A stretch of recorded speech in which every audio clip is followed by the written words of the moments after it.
Hello दोस्तों, आज हम लोग इस वीडियो में पढ़ने वाले हैं अंकगणित का आधारभूत प्रमेय यानी कि फंडामेंटल थ्योरम ऑफ अरिथमेटिक। हालांकि ये थ्योरम तो बहुत ही आसान और बहुत ही सिंपल थ्योरम है जो कि आप लोग कक्षा 5वीं से ही पढ़ते आ रहे होंगे और इसके बारे में जानते होंगे। कहीं ना कहीं इससे आप लोग रूबरू जरूर हुए होंगे, लेकिन इसका जो अनुप्रयोग है वो काफ़ी इम्पोर्टेंट है, वो हमारे लिए काफ़ी महत्वपूर्ण है, जिसके प्रयोग से हम लोग बहुत सारे सवालों को हल कर सकते हैं जो कि हमें इस चैप्टर में आगे देखने को मिलेंगे। तो हम लोग शुरुआत करते हैं इस फंडामेंटल थ्योरम को। उससे पहले मैं इसके अनुप्रयोग को बता दूं ताकि आप लोगों को इसका इम्पोर्टेंस समझ में आ जाए। तो जो फंडामेंटल थ्योरम ऑफ अरिथमेटिक यानी कि अंकगणित का आधारभूत प्रमेय है, उसके प्रयोग से हम लोग इस चैप्टर में 3 चीज़ें सीखेंगे। क्या क्या सीखेंगे? पहली चीज़, इसके अनुप्रयोग से हम लोग HCF और LCM ज्ञात करना सीखेंगे, यानी कि मासा और लसा। HCF का फुल फॉर्म यदि पता हो तो कमेंट बॉक्स में कमेंट कीजिएगा, और LCM का भी। इसके बाद जो दूसरा अनुप्रयोग है, वो दूसरा अनुप्रयोग हम लोग परिमेय संख्याओं का दशमलव प्रसार, परिमेय संख्याओं का दशमलव प्रसार, इसके बारे में सीखेंगे। ठीक है ना? किसके अनुप्रयोग से? अंकगणित के आधारभूत प्रमेय से। काफ़ी इम्पोर्टेंट प्रमेय है, हालांकि आसान भी तो बहुत है, लेकिन इससे ज़्यादा मायने रखता है इसकी इम्पोर्टेंस, इसकी महत्वपूर्णता, वो मायने रखती है हमारे लिए। तो ये जो तीसरा इसका यूज है वो हम लोग यूज करेंगे अपरिमेयता सिद्ध करने में। क्या सिद्ध करने में? अपरिमेयता सिद्ध करने में।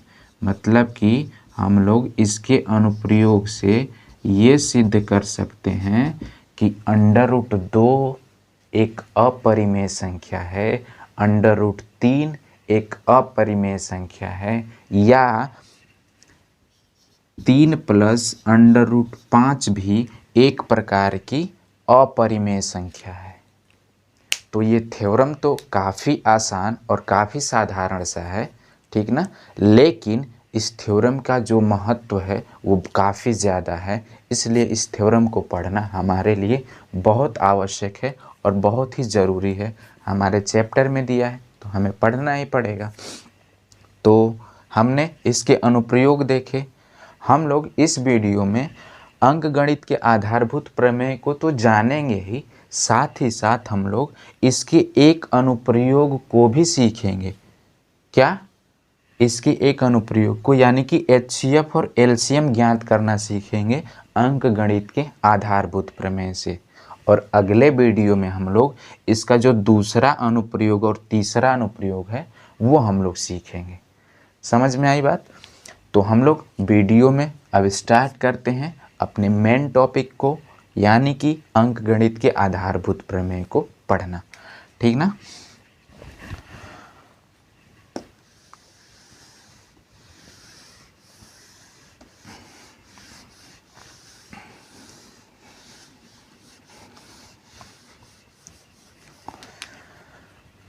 तो अंकगणित का आधारभूत प्रमेय जो है वो क्या कहता है, मैं एक बार पहले बता देता हूँ कि कोई भी भाज्य संख्या होगी उसको अभाज्य संख्याओं के गुणनखंड के रूप में लिखा जा सकता है, और इनका कोई भी भाज्य संख्या, उसका जो गुणनखंड होगा वो अद्वितीय होगा। अब ये तो प्रमेय हुआ कि ये प्रमेय है, लेकिन इसको हम लोग समझने का प्रयास करते हैं कि ये क्या बोल रहा है। तो ये बोल रहा है कि कोई भी भाज्य संख्या, ठीक ना?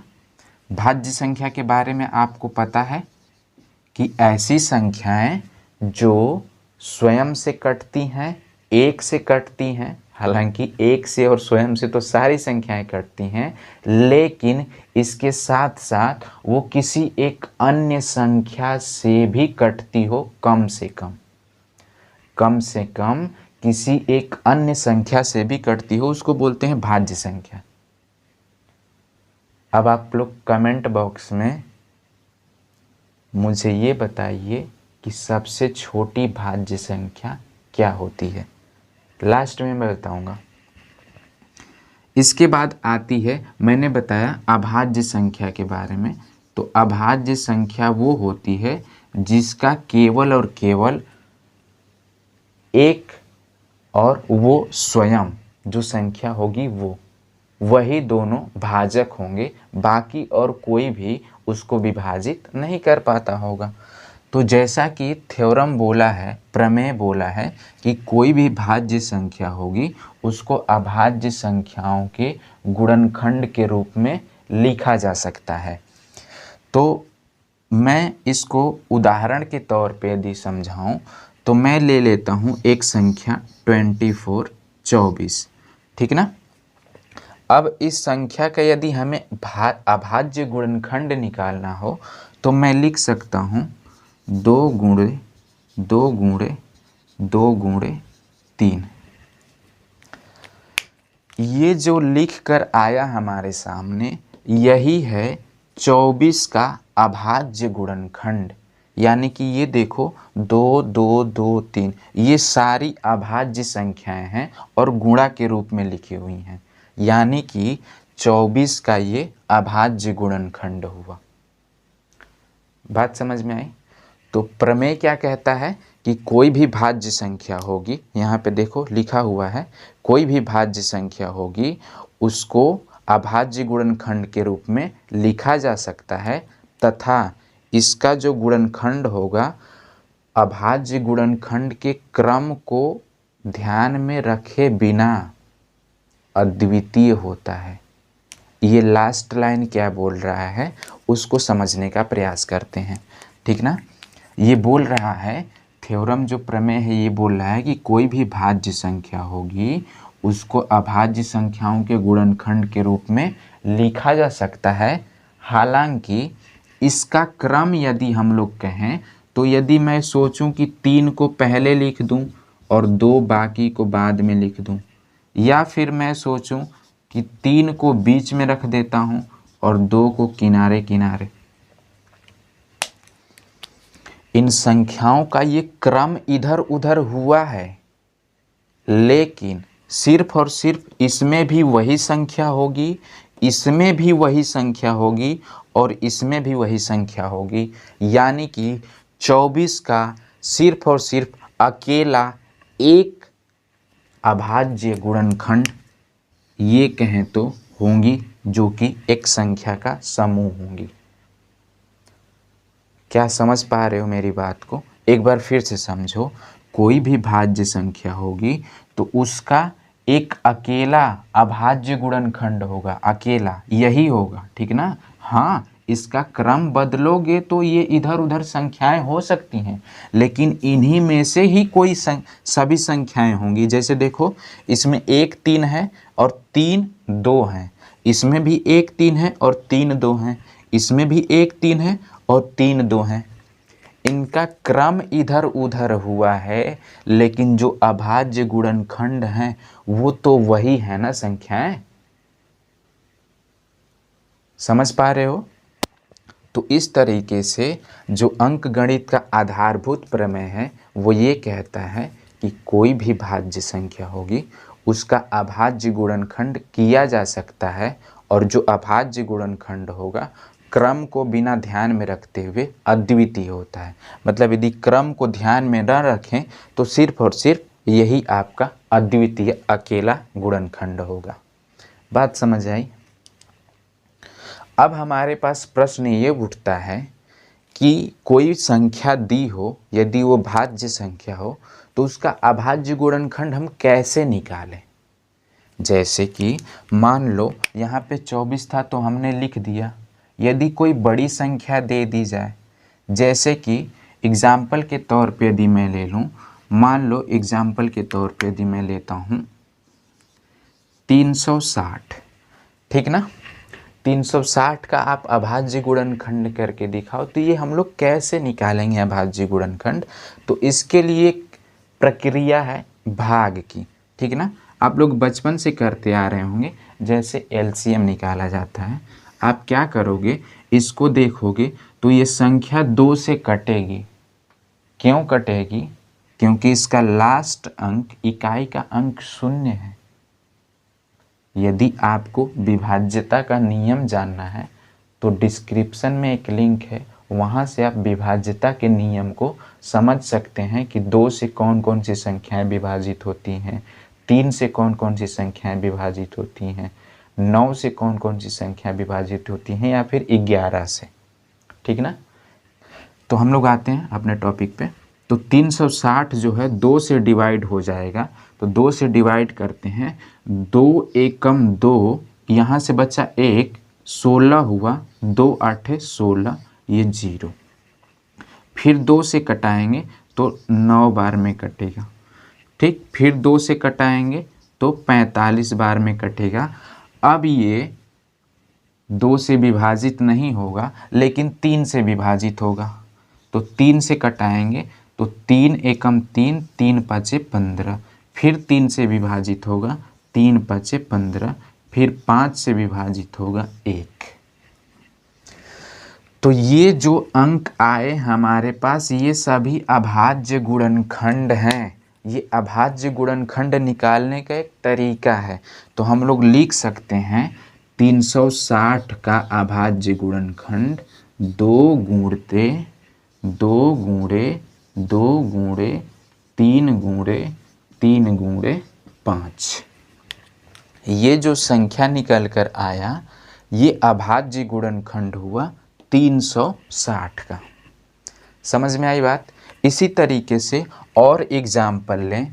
मान लेते हैं, हम लोग एग्जाम्पल लेते हैं 512 का, ठीक ना। तो 512 का हमें अभाज्य गुणनखंड निकालना है। तो हम लोग क्या करेंगे, इसका अभाज्य गुणनखंड निकालने के लिए पहले सबसे छोटी अभाज्य संख्या से भाग देंगे, तो 2 से भाग दिया जाएगा। तो 2 दूना 4, यहाँ पे बच्चा 1, 11 हुआ, 2 पाँचे 10, 1 हासिल, यहाँ पे 12 हुआ, 2 छक्के 12। फिर 2 से जाएगा तो ये हुआ 2 एकम 2, 2 दूना 4, 2 आठे 16। फिर 2 से भाग जाएगा, 2 छक्के 12, 2 चौके 8। फिर 2 से भाग जाएगा, 2 तियां 6, 2 दूना 4। फिर 2 से भाग जाएगा 16 बार में। फिर 2 से भाग जाएगा 8 बार में। फिर 2 से भाग जाएगा 4 बार में। फिर 2 से भाग जाएगा 2 बार में। फिर 2 से भाग जाएगा 1 बार में। यानी कि 512 का जो अभाज्य गुणनखंड होगा वो होगा 2 2 1 2 3 4 5 6 7 8 9। यानी कि जो 2 हैं वो कितने होंगे, 9 होंगे।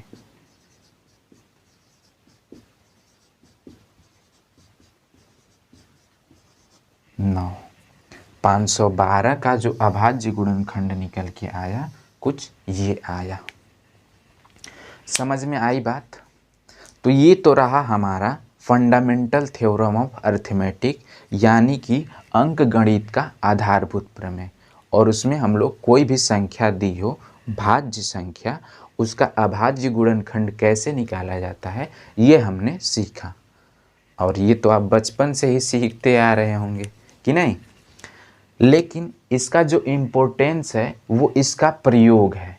तो हम लोग इसके पहले प्रयोग की तरफ बढ़ते हैं, और इसका पहला प्रयोग है कि इसके द्वारा, यानी कि अंक गणित के आधारभूत प्रमेय के द्वारा, किसी दो संख्याओं का एचसीएफ और एलसीएम कैसे ज्ञात किया जाता है। तो चलते हैं आगे वीडियो की तरफ। तो हम लोग आ चुके हैं अब अंक गणित के आधारभूत प्रमेय का पहला अनुप्रयोग सीखने, यानी कि इसके द्वारा एचसीएफ और एलसीएम ज्ञात करना सीखने। कैसे एचसीएफ और एलसीएम ज्ञात किया जाता है 2 संख्याएं हों, 3 संख्याएं हों या फिर 4 संख्याएं हों, कितनी भी संख्याएं हों, ठीक ना। तो पहले हम लोग छोटा सा एग्जाम्पल लेते हैं। मान लो कि दिया हो 24 और 60 का HCF एंड LCM ज्ञात कीजिए, ठीक ना। किसके द्वारा? अंक गणित के आधारभूत प्रमेय के द्वारा ज्ञात करना है, ठीक ना। तो हम लोग क्या करेंगे, 24 का अभाज्य गुणनखंड ज्ञात करेंगे। तो 24 का अभाज्य गुणनखंड कितना होगा? 2 गुणे 2 गुणे 2 गुणे 3, 2 दूना 4, दूना 8, तिली के 24। अगर हम 60 का अभाज्य गुणनखंड निकालें तो 60 का अभाज्य गुणनखंड होगा 2 गुणे 2 गुणे 3 गुणे 5, 2 दूना 4, 4 तें 12, 12 पचे 60। नहीं आ रहा है निकालना, यहाँ पे रफ वर्क कर लो। 60 को यदि 2 से भाग देंगे तो 30 बार में, फिर 2 से भाग देंगे 15 बार में, 3 से भाग जाएगा 5 बार में, 5 से भाग जाएगा 1 बार में। ये आपका अभाज्य गुणनखंड हो गया 60 का, ठीक ना। तो हमने अभाज्य गुणनखंड कर दिया। अब क्या करेंगे हम लोग ज्ञात करेंगे HCF, किसका? 24 और 60 का, ठीक ना। तो 24 और 60 का HCF ज्ञात करने के लिए जो संख्या दोनों में कॉमन होती है उसको सेलेक्ट किया जाता है। यहाँ पे 2 संख्याओं का निकाल रहे हैं, तो जो संख्या दोनों में कॉमन होगी, गुणनखंड वाली जो संख्या दोनों में कॉमन होगी उसको सेलेक्ट किया जाएगा। जैसे हम लोग इसको सेलेक्ट कर सकते हैं कि नहीं, जैसे हम लोग इसको सेलेक्ट कर सकते हैं और जैसे हम लोग इसको सेलेक्ट कर सकते हैं। ये देखो 2 2 इसमें भी कॉमन सेलेक्ट कर लिया गया, 2 2 इसमें भी कॉमन सेलेक्ट कर लिया गया और 3 इसमें कॉमन सेलेक्ट कर लिया गया। लेकिन 2 इसमें है, इसमें अब 2 नहीं बचा। 5 इसमें है, इसमें 5 है ही नहीं। तो जो दोनों में कॉमन ना हो उसको सेलेक्ट नहीं किया जाएगा। कब? जब हम लोग HCF ज्ञात करेंगे तब। तो यहाँ से HCF 24 और 60 का आया, 2 दूना 4, 4 तें 12। ये हमारा आंसर हुआ किसका? 24 और 60 का HCF, ठीक ना। लेकिन हमें HCF ना, अब LCM ज्ञात करना हो, ठीक ना। हमें LCM ज्ञात करना हो किसका? 24 का और 60 का LCM ज्ञात करना हो तो ऐसे गुणनखंड किए हैं यहाँ पे, ठीक है ना। फिर से कर लेंगे, नहीं तो यहीं पे देख लेते हैं। तो ऐसे हमने गुणनखंड कर लिया। अब हमें क्या करना है, इसको थोड़ा सा चेंज करना है। इनको क्या करना है? चेंज करना है। इनको घात के रूप में कन्वर्ट करना है। किसके रूप में कन्वर्ट करना है? घात के रूप में कन्वर्ट करना है, ठीक ना। तो 2 कै हैं? 1 2 3 ठो हैं। 2 की संख्या 3 है तो 2 पे कितना पावर आ गया? 3 आ गया। 2 की संख्या 3 है तो 2 पे कितना पावर आ गया? 3 आ गया। और 3 पे कितना पावर है? तो 3 पे 1 पावर है।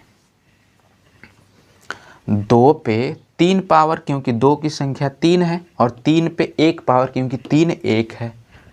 इसमें देखें तो इसमें देखेंगे तो 2 की संख्या 2 है तो 2 पे पावर 2 आया और 3 की संख्या 1 है तो 3 पे पावर 1 आया। 5 की संख्या 1 है तो 5 का पावर 1 आया, ठीक ना। इतना समझ में आ रही बात। अब देखो यहाँ से क्या करना है, ध्यान से देखना। हमें ज्ञात करना है LCM। तो LCM के लिए जो संख्या महत्तम घात वाली होगी उसको सेलेक्ट किया जाएगा। क्या मैं बोल रहा हूँ, ध्यान से समझो। जो संख्या महत्तम घात वाली होगी उसको सेलेक्ट किया जाएगा।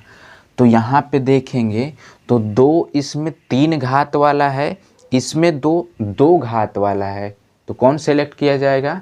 2 3 घात वाला। एलसीएम ज्ञात करना है तो घात वाली उस संख्या को सेलेक्ट करेंगे जिसका पावर अधिकतम होगा। तो यहाँ पे 2 का घात कितना है? 2 है, और इसमें 2 का घात 3 है, तो इसको सेलेक्ट किया जाएगा, इसको इग्नोर कर दिया जाएगा क्योंकि ये वाली संख्या इसी में आ जाएगी। तो 2 के पावर 3 सेलेक्ट हो गया, ठीक ना, इनका काम तमाम। अब 3 पे आते हैं तो 3 का पावर इसमें भी 1 है, 3 का पावर इसमें भी 1 है, तो आप किसी को भी सेलेक्ट कर सकते हो। तो 3 का पावर 1 हो गया, ठीक ना। और 5 इसमें 5 का पावर 1 है, इसमें 5 का पावर है ही नहीं, यानी कि उसको मैं 5 का पावर 0 भी लिख सकता हूँ। 5 का पावर 0 का मतलब क्या? 1। 5 का पावर 0 है यहाँ पे, और यहाँ पे 5 के पावर 1 है, तो क्या सेलेक्ट किया जाएगा? 5 के पावर 1। क्या मैं बोल रहा हूँ कि हमें छोटी से बड़ी संख्या की तरफ जाना है और उनके घात को, जो पावर मैक्सिमम होगा, जो घात अधिकतम होगा, उसको सेलेक्ट करना है। तो पहले हम 2 के पास जाएंगे और 2 का जो महत्तम घात वाला होगा उसको सेलेक्ट करेंगे, और जो कम वाला होगा उसको इग्नोर कर देंगे। तो यहाँ पे 2 वाला 3 घात, 2 वाला 2 घात, इसको सेलेक्ट किया गया, इसको इग्नोर किया गया। 3 वाला 1 घात, 3 वाला 1 घात, तो किसी को भी सेलेक्ट कर सकते हो दोनों में से।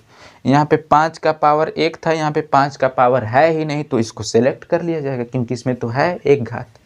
तो उसी तरीके से 2 का पावर 3, 3 का पावर 1, 5 का पावर 1। अब यहाँ से 2 का पावर 3 मतलब 2 गुणे 2 गुणे 2, और 3 का पावर 1 मतलब 3, और 5 का पावर 1 मतलब 5। 2 दूना 4, 4 दूना 8, 8 तिली के 24, 24 बचे 120। ये आपका एलसीएम आया किसका? 24 और 60 का। समझ में आई बात? एक एग्जाम्पल और लेते हैं और समझने का प्रयास करते हैं, ठीक है ना। अब हम लोग संख्या चुनेंगे, वो संख्या होगी 12, 18 और 24।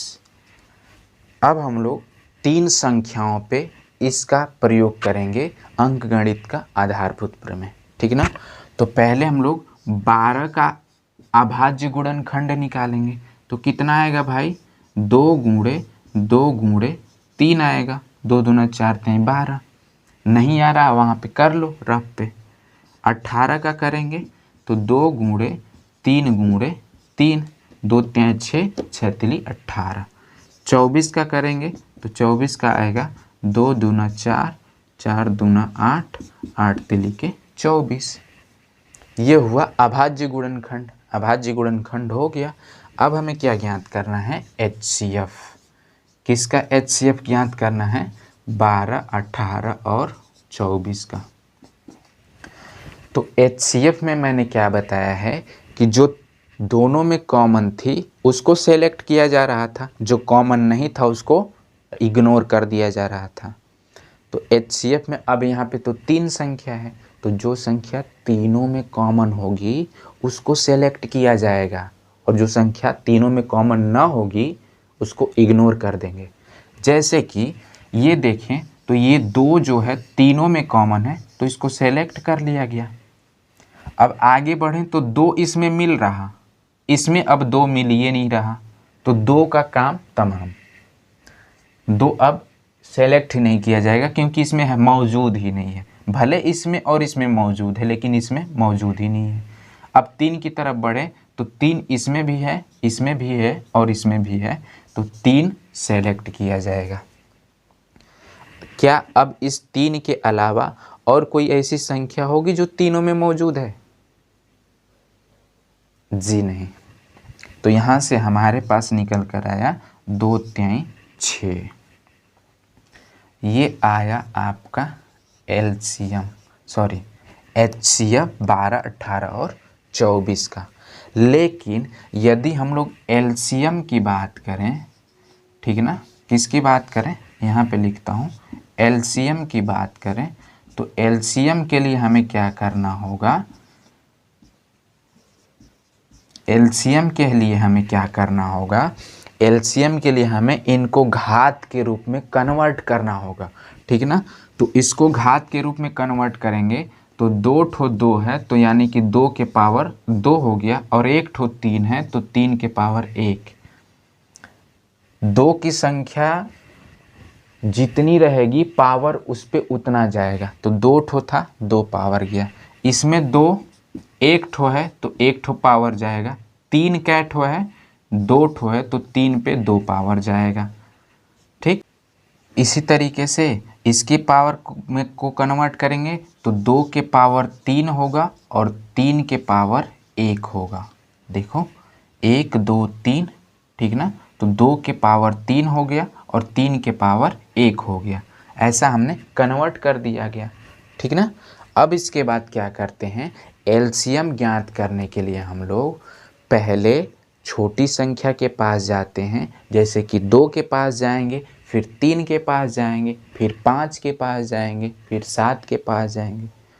अब बोलोगे कि 4 के पास क्यों नहीं जाएंगे, तो भाई 4 भाज्य संख्या है, हम तो अभाज्य गुणनखंड कर रहे हैं ना, तो अभाज्य गुणनखंड में भाज्य संख्या थोड़ी आएगी, हालांकि छोड़ो वो अलग मैटर है। तो हम लोग पहले कहाँ जाएंगे, 2 के पास, और 2 के पास उस 2 का चुनाव करेंगे जिसका घात महत्तम होगा, जिसका घात मैक्सिमम महत्तम होगा उसका चुनाव करेंगे। उसी तरीके से 3 के पास भी जाएंगे तो 3 का जो महत्तम घात होगा उसका चुनाव करेंगे, ठीक ना। तो हम लोग चलते हैं बारी बारी से। तो यहाँ पे 2 का घात जो है 2 है, और यहाँ पे 2 का घात 1 है, यहाँ पे 2 का घात 3 है, तो कितने का चुनाव होगा, 2 के घात 3 का चुनाव होगा कि नहीं, महत्तम घात का चुनाव करेंगे ना। गुणे 3 के पास जाएंगे तो इसके पास 1 पावर, इसके पास 2, इसके पास 1, तो 3 के पास महत्तम घात कितना है, 2 है। तो यहाँ से 2 के पावर 3 का मतलब 2 गुणे 2 गुणे 2, और 3 के पावर 2 का मतलब 3 गुणे 3, तो 2 दूना 4, 4 दूना 8, 8 तिली के 24, 24 तिया 72, ये हमारा निकल कर आया आंसर। तो इस तरीके से हम लोग अंकगणित के आधारभूत प्रमेय का यूज करके किन्हीं 2 संख्याओं का, 3 संख्याओं का या फिर 4 संख्याओं का HCF और LCM ज्ञात करते हैं, ठीक ना। अब इस बात को समझो कि LCM का मतलब क्या होता है और HCF का मतलब क्या होता है, ठीक ना। ये हमारा 3 संख्याओं का HCF है 6, और 3 संख्याओं का ये क्या है, LCM है। HCF का मतलब होता है हाईएस्ट कॉमन फैक्टर, और HCF का मतलब हाईएस्ट कॉमन फैक्टर, और LCM का मतलब लोवेस्ट कॉमन मल्टीपल, ठीक ना। HCF का मतलब होता है ऐसी बड़ी से बड़ी संख्या जो इन तीनों को विभाजित करती हो। क्या मैं बोल रहा हूँ, ऐसी बड़ी से बड़ी संख्या जो इन तीनों को विभाजित करती हो, वही क्या होगा, इन तीनों का HCF होगा। इन संख्याओं को 2 भी विभाजित करेगी, 12 को भी 2 विभाजित करेगा, 18 को भी, 24 को भी। इन संख्याओं को 3 भी विभाजित करेगा, इसको भी, इसको भी, इसको भी। और इन संख्याओं को 6 भी विभाजित करेगा, इसको, इसको, इसको, ठीक ना। तो 2 भी विभाजित कर रहा, 3 भी विभाजित कर रहा, और 6 भी विभाजित कर रहा, यानी कि भाग करने वाले 3 संख्याएं मिली, तो जो सबसे बड़ी संख्या होगी वही होता है HCF। समझ में आ रही बात। LCM की बात करें तो वह छोटी से छोटी संख्या जिसको ये तीनों काट दें, ये तीनों क्या करें, काट दें, छोटी से छोटी संख्या, ठीक ना। तो हमको मिलेगी 72, ये 72, तो इसको कहेंगे ये एलसीएम हुआ, लोवेस्ट कॉमन मल्टीपल। क्योंकि आप 12 से इसमें भाग दोगे तो पूरा पूरा चले जाएगा, 18 से भी इसमें भाग दोगे तो पूरा पूरा चले जाएगा, 24 से भी भाग दोगे तो इसमें पूरा पूरा चले जाएगा। लेकिन इससे कोई छोटी और संख्या नहीं होगी जिसमें इन तीनों का भाग चले जाए। अगर होती तो वही एलसीएम हो जाता। क्या समझ पा रहे हो आप? इसके अलावा 144 यदि आप लोगे तो 144 में भी इस तीनों संख्याओं का भाग जाएगा, 12 का भी भाग जाएगा, 18 का भी भाग जाएगा, 24 का भी भाग जाएगा। लेकिन इससे तो ये छोटी है ना। लोवेस्ट का मतलब क्या है? सबसे छोटा मल्टीपल, गुणज, जो कि इन तीनों का भाग चले जाए उसमें। समझ में आई बात? तो एलसीएम और एचसीएफ का मतलब ये होता है, ठीक ना। अब हम लोग जब एलसीएम और एचसीएफ ज्ञात करना सीख चुके हैं तो एक बहुत ही अच्छा रिलेशन हमको देखने को मिलता है दो संख्याओं में और उनके एचसीएफ और एलसीएम में। क्या देखने को मिलता है? एक अच्छा सा रिलेशन देखने को मिलता है दो संख्याओं में और उनके एचसीएफ और एलसीएम में, ठीक ना। क्या मैं बोल रहा हूँ? मान लो कि ए और बी दो भाज्य संख्याएं हैं या फिर दो संख्याएं हैं प्राकृतिक, ठीक ना। तो इनका एचसीएफ भी होगा। मान लेते हैं कि इनका एचसीएफ जो है वो कुछ इस तरीके से लिखा गया है, ठीक ना। और इनका एलसीएम भी होगा, तो इनका एलसीएम जो है कुछ इस तरीके से लिख दिया गया, ठीक ना। तो इनमें एक रिलेशन होता है। क्या रिलेशन होता है? इन दोनों संख्याओं का आपस में गुणा किया जाए तो वो उतना ही आता है जितना कि इन दोनों संख्याओं के एचसीएफ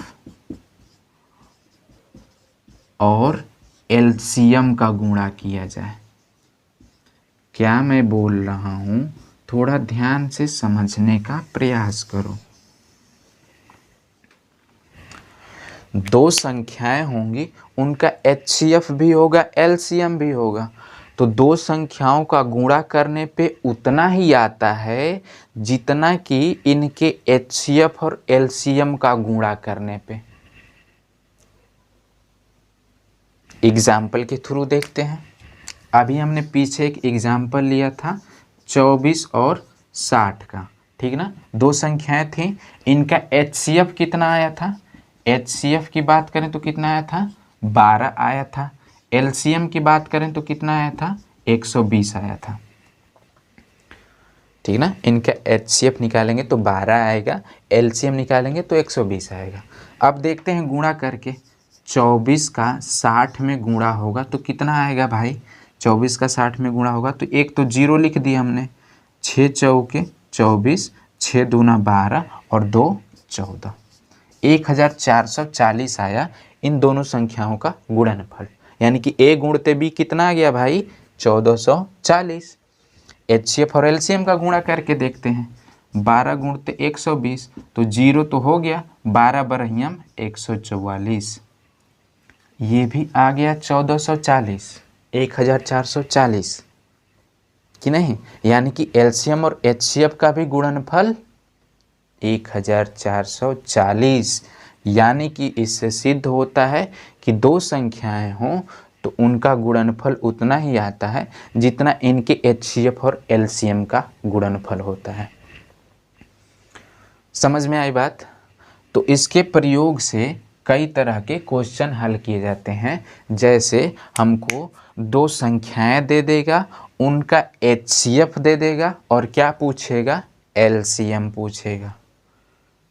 या फिर दो संख्याएं दे देगा, उनका LCM दे देगा, हमसे HCF पूछेगा। तो हम लोग इसमें दोनों संख्याओं का मान रख देंगे। LCM पूछ रहा होगा तो HCF दिया होगा तो HCF का मान रखेंगे, LCM का मान x मान लेंगे, रख देंगे, एक समीकरण बनेगा। उस समीकरण को आसानी से हल किया जा सकता है, ठीक ना। जैसे एक एग्जाम्पल लेते हैं हम लोग, मान लो एक एग्जाम्पल लेते हैं, दो संख्याएं हैं, मान लो 12 और 18, ठीक है ना। दो संख्याएं हैं, इनका HCF है 6, कितना है, HCF 6 है। हमें क्या ज्ञात करना है, LCM ज्ञात करना है, ठीक ना। LCM ज्ञात करना है, कितना होगा, तो हम लोग इसी फॉर्मूले पे रख देंगे। दोनों संख्याओं का गुणनफल जो है बराबर होता है इनके HCF और LCM के। तो मान लेते हैं कि LCM भैया x है, तो x लिख लेंगे, ठीक ना। तो यहाँ पे 12 × 18, अब ये 6 गुणा के रूप में है, इधर आएगा तो भाग के रूप में कन्वर्ट हो जाएगा।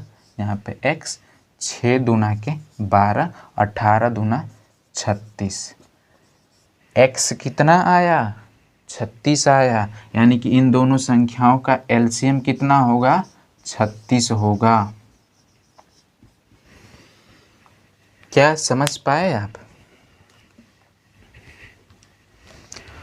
तो अंक गणित का आधारभूत प्रमेय भले ही आसान है, लेकिन इसका महत्व इसके प्रयोग से पता चलता है कि इसका कितना बड़ा महत्व है।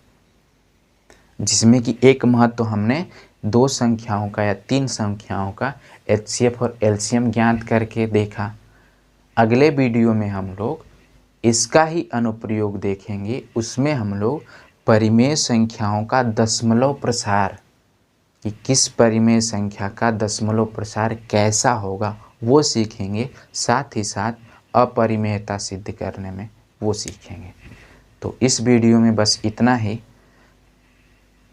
अगर आपको वीडियो पसंद आई हो तो चैनल को लाइक करें, सब्सक्राइब करें, शेयर करें। धन्यवाद।